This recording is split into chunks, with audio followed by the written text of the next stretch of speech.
ठीक है, जैसे कि लास्ट टॉपिक हम पढ़ रहे थे लोक प्रशासन संबंध में। तो लोक प्रशासन के कौन कौन से कवर किया था? लोक प्रशासन में सबसे पहले हमने क्या जाना था? अर्थ, देन तात्पर्य, तात्पर्य के बाद प्रकृति, लोक प्रशासन की प्रकृति कैसी है, और उसी के उपरांत हमने जाना था कि लोक प्रशासन का क्षेत्र क्या है। तो अर्थ, तात्पर्य, प्रकृति, क्षेत्र, और एक और बिंदु की हमने चर्चा की थी तात्पर्य की जस्ट बाद, जो की थी हमारी विशेषता। तो यहां तक हम ये 5 बिंदु लोक प्रशासन को लेकर, इन 5 बिंदु की चर्चा हम कहां कर चुके थे? इसके जस्ट पहले वाले जो 2 वीडियो है, उन दोनों वीडियो को मैंने ब्रेक किया है। अर्थ, तात्पर्य, प्रकृति का आपको एक वीडियो मिला होगा, और क्षेत्र और विशेषता, विशेषता पहले ही हो गई थी कवर। प्रकृति और क्षेत्र को लेकर एक वीडियो बनाया है, और अर्थ, तात्पर्य और विशेषता को लेकर एक वीडियो है। तो दोनों 3 वीडियो आपको लगभग मिल चुके होंगे।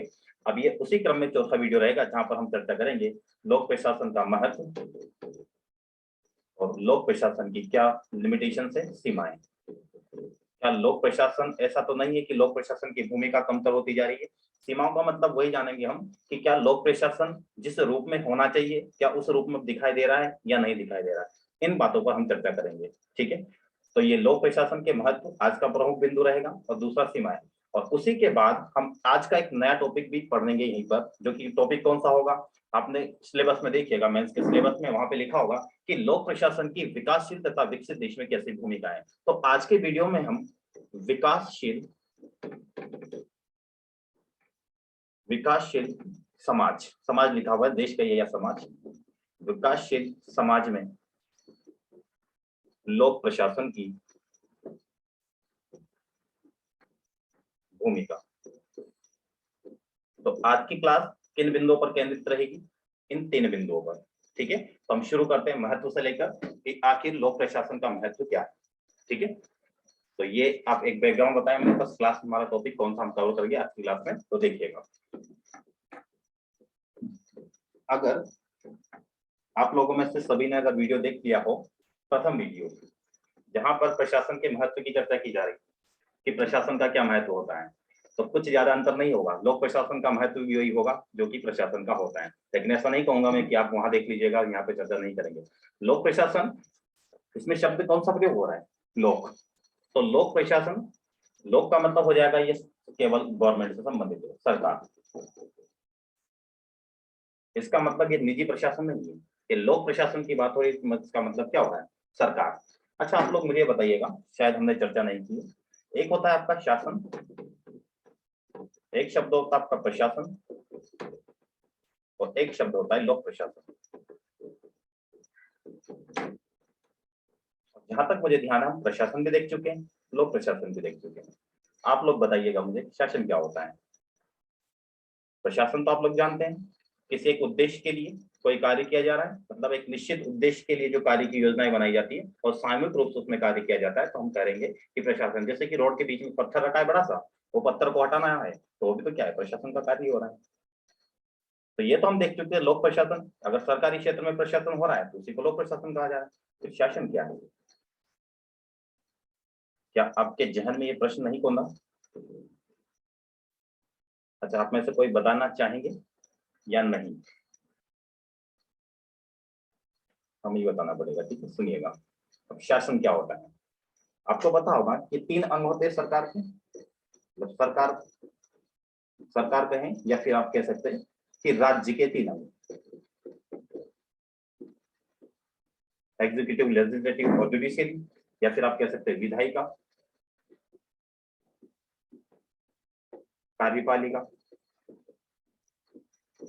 और एक होता आपका न्यायपालिका। ये तीनों जो काम करती है वो शासन के अंतर्गत होता है। अगर प्रशासन हो रहा है, प्रशासन में आपका रहेगा यहाँ पे सरकार, पर कौन सी? सरकार के अंतर्गत स्थायी और अस्थायी कार्यपालिका।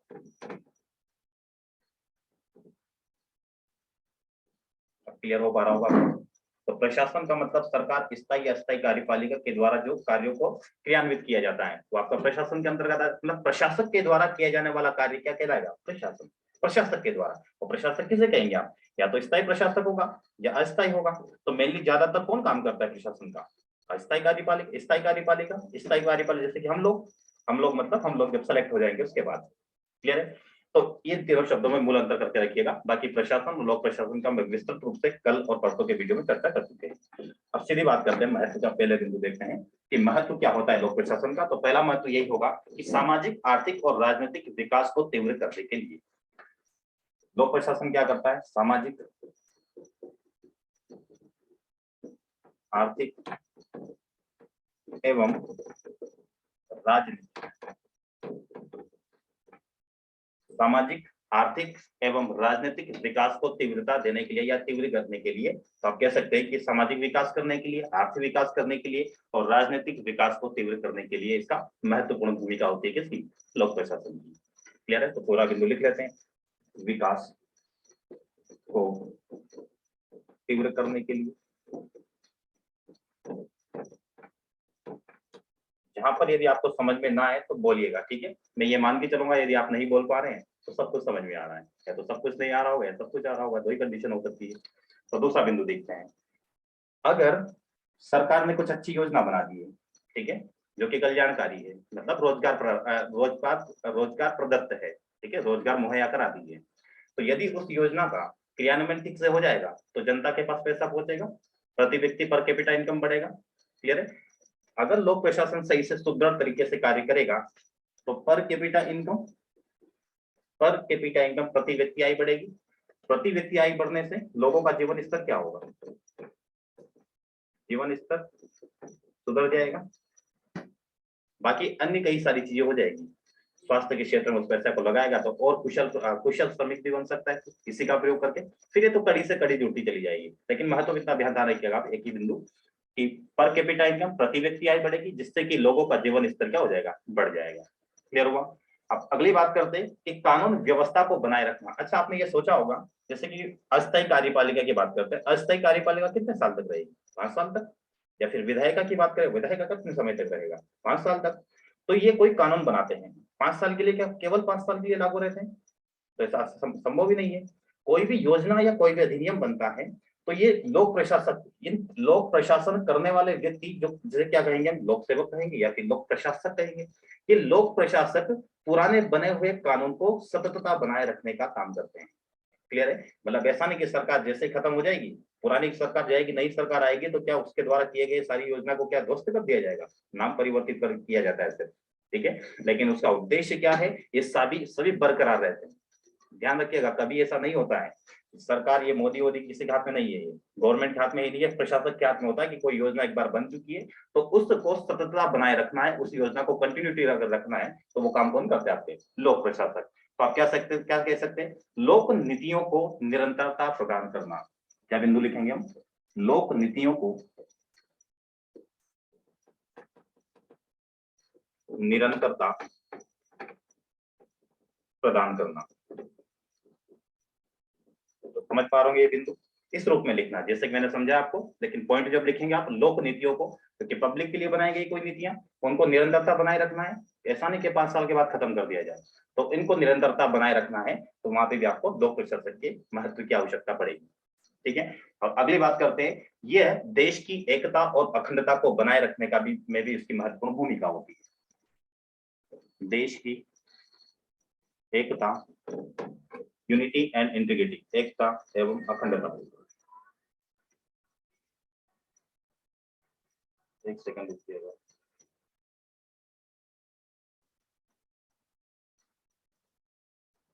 इसमें ज्वाइन किया है क्या अभी, सेकंड रुकिएगा, बस 1 मिनट का समय लेंगे आपका। इन लोगों ने भी ज्वाइन किया है इसलिए कॉल आया था। चलिए, अब देश की एकता और अखंडता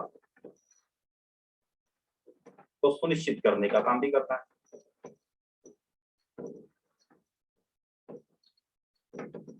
तो चौथे बिंदु या चौथे महत्व के रूप में आप देख सकते हैं कि देश की एकता और अखंडता, यूनिटी एंड इंटीग्रिटी को भी सुनिश्चित करता है आपका लोक प्रशासन।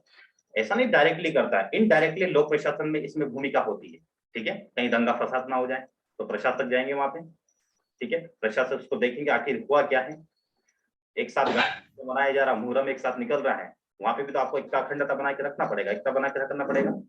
ऐसा नहीं कि वहां पे सांप्रदायिक जैसी स्थिति उत्पन्न हो जाए, तो ये प्रशासन का ही तो महत्व में नहीं कर सकते। रखिएगा, जिनकी आवाज आ रही है। चलिए नेक्स्ट देखिएगा, नेक्स्ट 5 विशेषता देखेंगे। 4 विशेषता आप नोट डाउन कर लीजिएगा, अगर नोट डाउन नहीं किया तो मैं रफ करूंगा इनको, और 5 विशेषता आपका पहला बिंदु जहां लिखा है वहां पे 5 विशेषता के रूप में कुछ 7-8 विशेषता है, जिसमें हमने 4 विशेषता देख लिए हैं। अब 5वीं विशेषता इसकी होगी कि पब्लिक वेलफेयर। क्या होता है पब्लिक वेलफेयर? क्या बोलते हैं पब्लिक वेलफेयर को हिंदी में? क्यों? लोक कल्याण। लोक कल्याण, लोक कल्याण। राजीव आप बोले हैं शायद, है ना? चलिए, या तो लोक बोलिए या जन कल्याणकारी।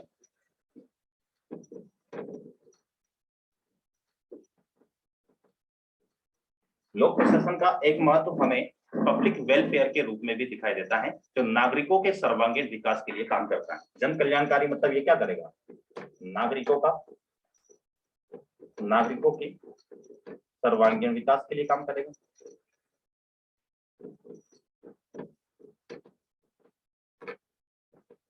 अगर जनता के लिए कोई योजना बनाई जा रही है तो उससे विकास किसका होगा? नागरिकों का।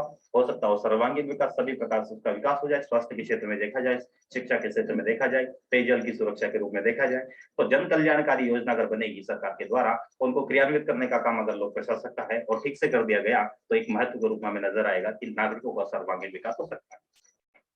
क्लियर हुआ? अब देखिएगा, ये तो हमने 5 प्रमुख विशेषता देखी। अगर यहाँ से क्वेश्चन आपका 5 मार्कर बनता तो 5 पॉइंट आपके पास में, इतने मजबूत पॉइंट आपके पास उपस्थित है कि इन 5 बिंदुओं के रूप में आप व्याख्या करते हुए 5 नंबर के क्वेश्चन को डील कर सकते हैं। लेकिन एक शब्द का अगर उल्लेख करना चाहे, किसी व्यक्ति का नाम, लोक प्रशासक का नाम लेकर यहाँ पर अगर बात रखना चाहे, तो एक व्यक्ति थे गेराल्ड केडन। क्या नाम था? गेराल्ड केडन। मैं बताऊंगा आपको, ऐसा क्वेश्चन अगर आता है तो आप कैसे उसको डील करेंगे। ठीक है, अगर क्वेश्चन आ जाता है कि लोक प्रशासन को परिभाषित करते हुए वर्तमान में इसके महत्व को चिन्हित कीजिए या फिर वर्तमान में इसकी प्रासंगिकता को बताइए। ठीक है, जो कि सीमा में हम सीमा को पढ़ेंगे तब विस्तार से जान पाएंगे। ठीक है, तो देखिएगा, जब गेराल्ड केडन ने, कोई एड हुआ है? हाँ जी, एड हुआ है गायत्री राठौर नाम से।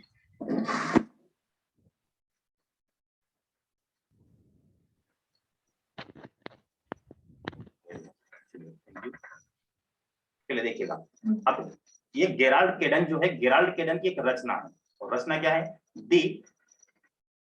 The dynamics of public administration. The dynamics of public, मतलब पब्लिक एडमिनिस्ट्रेशन या लोक प्रशासन आप कह सकते हैं, public administration.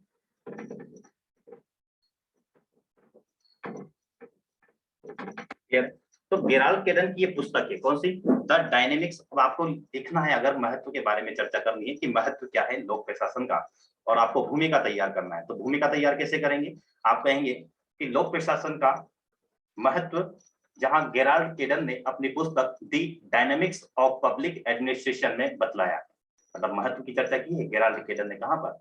The dynamics of public administration, ये उनकी रचना है। और इस रचना का प्रतिपादन कब हुआ था?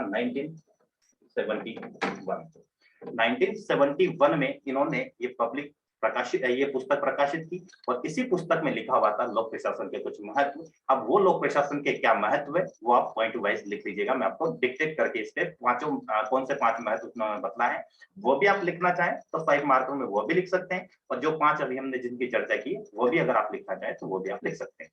तो पहले बिंदु के तौर पर लिखिएगा, सबसे पहले नाम लिख लीजिएगा, गेराल्ड केडन की पुस्तक है the dynamics of public administration, और पहला बिंदु लिखिएगा, समाज व्यवस्था का या समाज व्यवस्था को स्थायित्व प्रदान करने के लिए, समाज व्यवस्था को स्थायित्व प्रदान करने के लिए।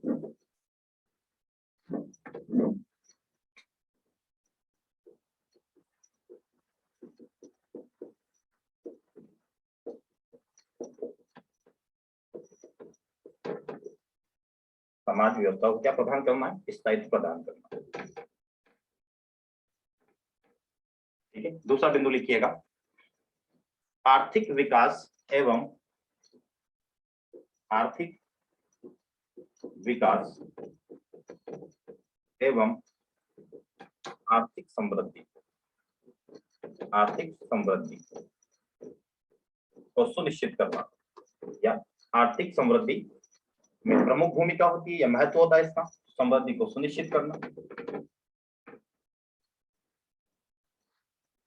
तो दूसरा जो महत्व बताया गेराल्ड केडन ने, तो दूसरा महत्व आर्थिक विकास और समृद्धि को लेकर, और हम ये चर्चा कर चुके कि आर्थिक विकास क्या होता है, आर्थिक समृद्धि में क्या अंतर है, इकोनॉमी में आप पढ़ते भी होंगे। तो आर्थिक विकास का मतलब क्या है, यहाँ पे आपको शिक्षा, स्वास्थ्य, पेयजल आदि चीजों पर ध्यान दिया जा रहा है।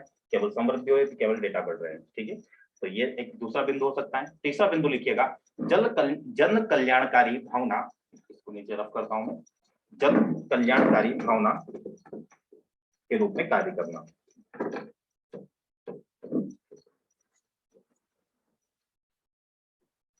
जन कल्याणकारी भावना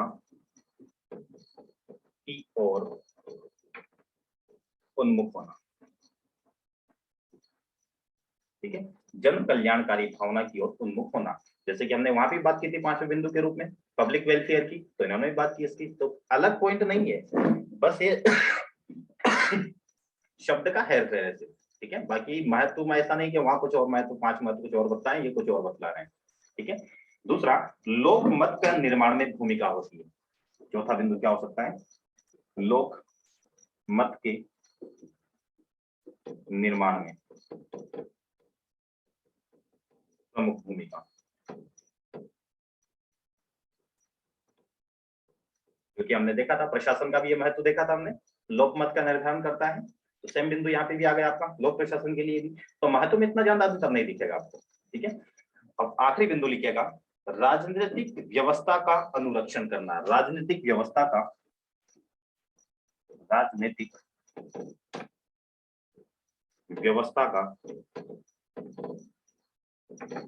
अनुरक्षण,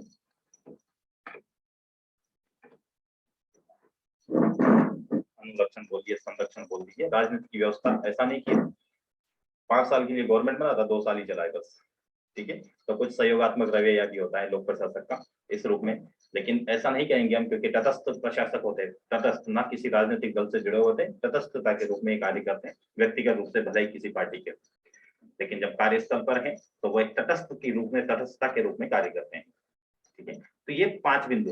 अब आपको जब प्रेजेंटेशन करेंगे, आप आंसर राइटिंग में करेंगे, तो ऐसे करके आपको करना है, सिर्फ लाइन बनाना है, कुछ नंबर कुछ नहीं डालना है, सिर्फ 5 ईयर उनको दिख जाने चाहिए कि 5 पॉइंट आपने कोट किया, या आप नंबर ना डालकर बबल बना दीजिएगा, मतलब सिर्फ बिंदु बनाकर इसको एक्सप्लेन कर दीजिएगा। क्लियर हुआ यहाँ तक?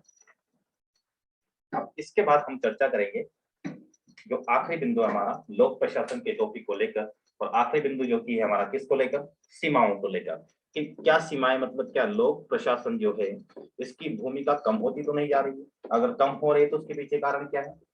तो इन बिंदुओं पर चर्चा करेंगे, क्योंकि जब से भारत में 1991 एलपीजी, क्या होता है एलपीजी, लिक्विड पेट्रोलियम गैस, ये होता है क्या? अगर मैं 1991 कह रहा हूं तो क्या होना चाहिए एलपीजी, एलपीजी का फुल फॉर्म? उदारीकरण, वैश्वीकरण, निजीकरण। ओके, कौन बोले आप?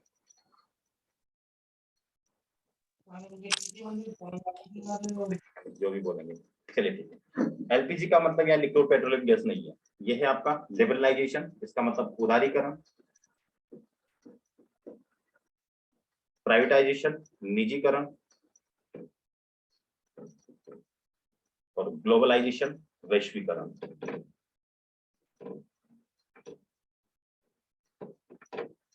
ये 3 शब्द जो कि कहां से आ गए थे, 1991। अगर ये नहीं आता तो भारत में अपने इंडिया में क्या लग सकता था, एक आपातकाल होता है, जैसे आपका 360 वाला 360 आर्टिकल आपने पढ़ा होगा पॉलिटी में, तो उसमें बताया गया है कि कौन सा आपातकाल लगता है, आर्थिक आपातकाल लग जाता है।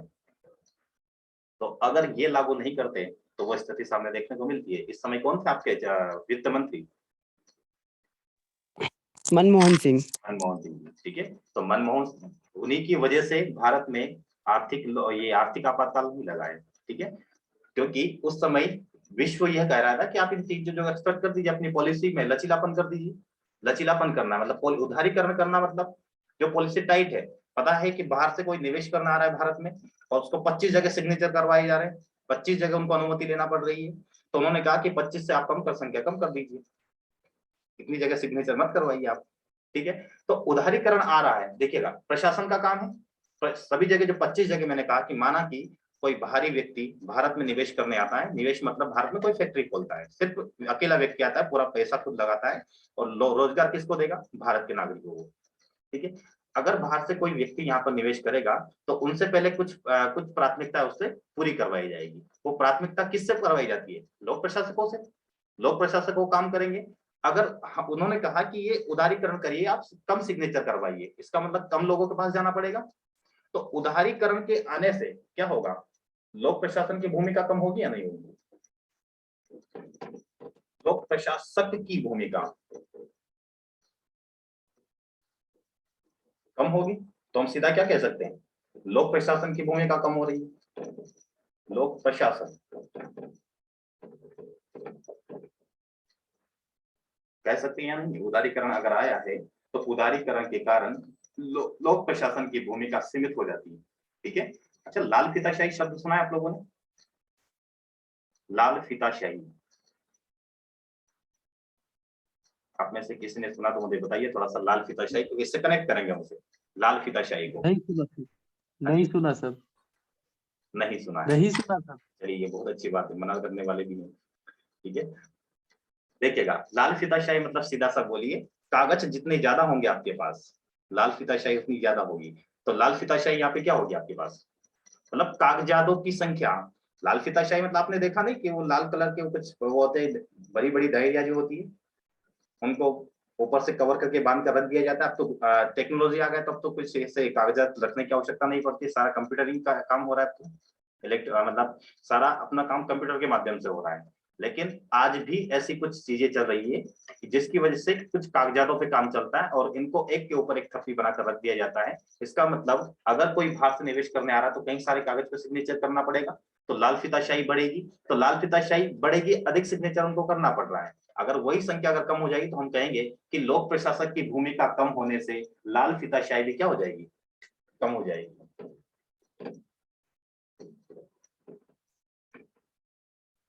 लाल फीताशाही भी क्या हो जाएगी? कम हो जाएगी। तो क्या लिखेंगे आप? पहला बिंदु बनाइएगा। अब सीमाएं लिखना है, महत्वपूर्ण डाल दीजिएगा सीमाएं, और पहला पॉइंट लिखिएगा इसमें, लिखिएगा उदारीकरण के कारण लोक प्रशासन की भूमिका सीमित हो रही है। उदारीकरण के कारण लोक प्रशासन की भूमिका सीमित हो रही है, फलस्वरूप लाल फीताशाही भी कम हो रही है। उदारीकरण के कारण लोक प्रशासन की भूमिका सीमित हो रही है, फलस्वरूप लाल फीताशाही भी कम हो रही है।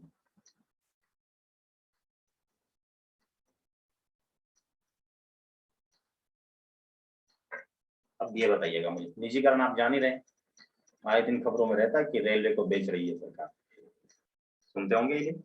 बेच रही है मतलब किसको बेच रही है? निजी व्यक्तियों को। बेचा नहीं है, बेचने की सोच रही है, ठीक है। तेजस ट्रेन का नाम सुना होगा, तेजस ट्रेन पर किसका है? वो निजी व्यक्तियों की नहीं तो चलाई उसको सरकार, मतलब पीपीटी हुआ signature, public private partnership, PPT signature होता है। और तेजस आपका जो चल रहा है ट्रेन, वो किस वजह से? वो भी निजीकरण उसमें। तो अगर सरकार निजीकरण को बढ़ावा देती है, क्लियर है क्या कहा जा रहा है? कि निजी क्षेत्रों को प्रोत्साहन करती है। अच्छा, आपने इकोनॉमी में एक शब्द सुना, एक निवेश और एक विनिवेश, बताइए सुना है या नहीं सुना? पूरा इकोनॉमी पढ़ के बैठे हैं आप सब लोग, बताइए निवेश और विनिवेश। बस ये बता दीजिए मुझे कि निजीकरण को अगर बढ़ावा मिलेगा तो दोनों में से क्या होगा? निवेश हो रहा है या विनिवेश हो रहा है? निवेश हो रहा है। राइट? निवेश बोल रहे हैं क्या आप लोग? जी सर। नहीं, शिव कुमार सर को बोलेगा अच्छे से, एक बार और पढ़ा दे आप लोगों को। विनिवेश होगा, ठीक है। अगर सरकार निजीकरण कर रही है, विनिवेश मतलब सरकार पैसा ऐड रही है, अब सरकार को पैसा चाहिए, जमीन तो उनके बाप की भी नहीं है, तो वो क्या करेंगे, जमीन है और जमीन को बेच दिया और पैसा ले लिया। तो विनिवेश क्या, उनके भौतिक संसाधन को बेचकर सरकार यदि अपनी भौतिक संपत्ति को बेचकर पैसा इकट्ठा करती है तो वही होती है आपकी कौन सी प्रक्रिया, विनिवेश। सरकारी संपत्ति को बेचकर निजी लोगों को बेच देना और फिर उनसे पैसा ले लेना, ये तो आपका विनिवेश होगा। और ये सर भारतीय, ये जैसे कि अगर सरकार किसी चीज को बेचती है, जैसे रेलवे को बेचती है, हाँ बिल्कुल ये विनिवेश करेगी। हाँ तो सरकार उसे वापस भी ले सकती है सर। हाँ वापस लेगी तो फिर ये विनिवेश नहीं होगा, वापस बिल्कुल ले सकती है, लेकिन सरकार को सरकार कैसे ले लेगी, उसकी कीमत इतनी बढ़ा देंगे, निजी लोग ऐसे इतना आसानी से नहीं देते हैं, ठीक है। जब निजी लोगों के पास में आ जाती है तो वो अच्छे से उसका मैनेजमेंट भी करते हैं, ठीक है। अब देखिएगा भोपाल में जो आपका बना है हबीबगंज रेलवे स्टेशन, देखिएगा अब वो कितने इनकम उसमें कितनी इनकम जनरेट होती है और कैसे अच्छा सा मैनेजमेंट करते हैं वो लोग। और उसके पहले देखिएगा हबीबगंज पहले भी था, आज भी है, लेकिन उनको देखने वाले लोग आएंगे, उसको तो इतना अच्छे से मैनेजमेंट करेंगे वहां पे। तो निजी लोग क्या होता है कि ये दिखावा अच्छा करते हैं, ठीक है। तो ये इतना आसान नहीं होता फिर सरकार के पास वापिस, लेकिन ऐसा हो सकता है, ऐसा जरूरी नहीं कि एक बार दे दिया तो वापिस नहीं ले सकती है, लेकिन उस काबिल भी रहना चाहिए और या देने वाला भी देने लायक होना चाहिए। सर जैसे यदि सरकार खरीदती तो वो निवेश कहलाएगा फिर? कि सरकार खरीदती है उसको निवेश नहीं कहेंगे। निवेश तो क्या होता है कि बाहरी व्यक्ति जब आता है, निवेश का एक्चुअल डेफिनेशन जो होता है कि ये निवेश इन्वेस्टमेंट हो रहा है, मतलब पैसा खर्च, अपन पैसा खर्च करके कोई इंडस्ट्री स्थापित कर रहे हैं, विनिवेश वो होता है, ठीक है। सरकार भी कर सकती है निवेश, तो निवेश मतलब पैसा लगाना, ठीक है, किसी भी क्षेत्र में पैसा लगाना। अगर सरकार पैसा लगा रही है तो हम कहेंगे निवेश कर रही है सरकार।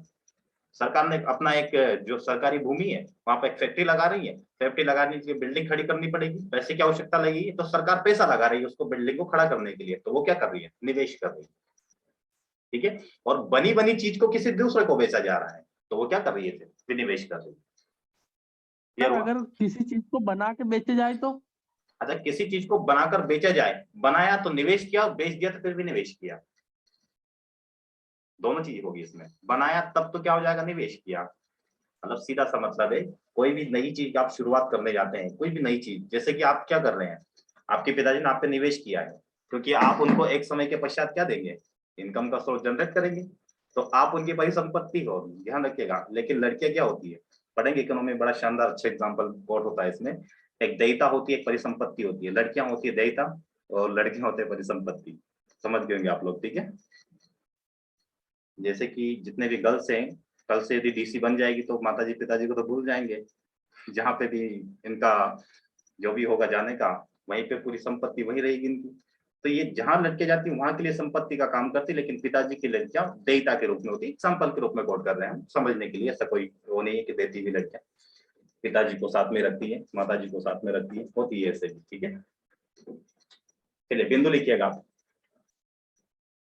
पढ़ेंगे इकोनॉमी भी ऐसे ही ऑनलाइन पढ़ेंगे हम लोग, ठीक है, चिंता ना करिए। चलिए दूसरा बिंदु लिखिएगा निजीकरण को लेकर। निजीकरण से निजी क्षेत्रों को प्रोत्साहन दिया जा रहा है, निजीकरण से निजी क्षेत्रों को प्रोत्साहन दिया जा रहा है, जिसके फलस्वरूप लोक प्रशासन की भूमिका कम हो रही है, जिसके फलस्वरूप लोक प्रशासन की भूमिका कम हो रही है।